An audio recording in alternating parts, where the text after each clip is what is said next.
امریکہ خوش نہیں تھا کہ پاکستان ایک آزاد فورن پالیسی بنا لے.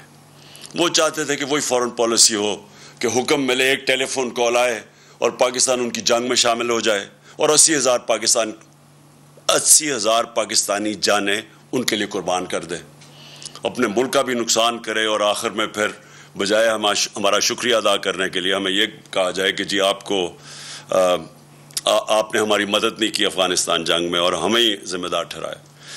تو جو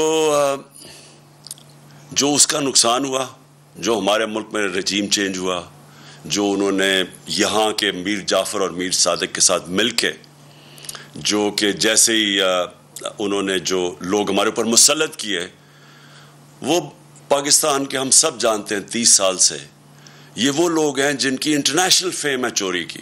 صرف پاکستان میں نہیں، دنیا کے اخباروں میں ایک کو 10% کہتے تھے آصف زرداری کو. نواز شریف کے اوپر BBC کی فلم بنی ہوئی ہے کہ کیسے انہوں نے وہاں قاضی فیملی کو پیسے بھجوائے. اسحاق ڈار نے اپنے ایفیڈیوٹ میں بھی لکھا ہے کہ پیسے یہاں سے چوری کر کے وہاں بھجوائے اور وہاں سے ریمیٹنس دکھا کے پاکستان لے کے آئے. جو بار بار دہرایا گیا فیک اکاؤنٹس، یہی سسٹم تھا. یہاں سے ہنڈی حوالے سے پیسے باہر بھجواؤ چوری کر کے، اور ادھر سے پھر ریمیٹنسز دکھا کے پاکستان پیسہ لے کے آؤ. تو اس کے اوپر بھی فلم بنی ہوئی ہے نواز شریف کے اوپر. تو یہ وہ لوگ جو پہلے انہوں نے چوری کی، NRO 1 مل گیا، مشرف نے معاف کیا، پھر سے یہ 10 سال آئے، پھر انہوں نے چوری کی. تو وہ جو ان کا مقصد جو ان کو اوپر مسلط کیا تھا، ان کا صرف ہم سب جانتے ہیں کہ مقصد تھا NRO 2 لینا. اور انہوں نے NRO 2 کی صرف ان کی جو کوشش 3.5 سال میرے دور میں ہمیں صرف گرانے کی ایک ہی کوشش تھی کہ کسی طرح وہ دوسری دفعہ جو انہوں نے چوری کی تھی وہ بچ جائے. اب آج کا میں جو اصل وجہ سے میں نے آج یہ آپ کے سامنے قوم کے سامنے ہوں، وہ یہ کہ دیکھیں، ایک پہلے سازش ہوئی، پھر ایک کرپٹ سیٹ اپ کو اوپر لے کے آئے، اور پھر انہوں نے اپنا NRO 2 لیا، اور اس کے بعد جو قوم کو یہ کہہ کے آئے تھے کہ ہم مہنگائی کم کریں گے، مہنگائی کے سارے ریکارڈ توڑ دیے. آج ساری قوم جانتی ہے کہ کبھی پاکستان میں اس طرح کی مہنگائی اتنے تھوڑے ٹائم میں نہیں ہوئی. اور یہ صرف 2008 میں، یعنی 14 سال پہلے اس طرح کی مہنگائی تھی.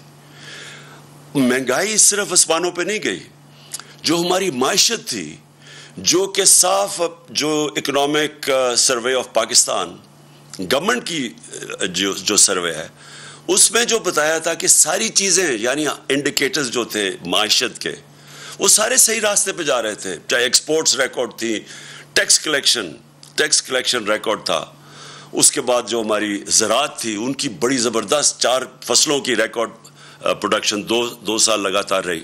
تو ہر چیز جب پازیٹو پہ جا رہی تھی، جب ہماری IT جو فیوچر ہے پاکستان کا، اس کی جب ہم نے جو ان کو انسینٹیوز دیے، وہ بھی 75% 2 سالوں میں ایکسپورٹس بڑھی تھی.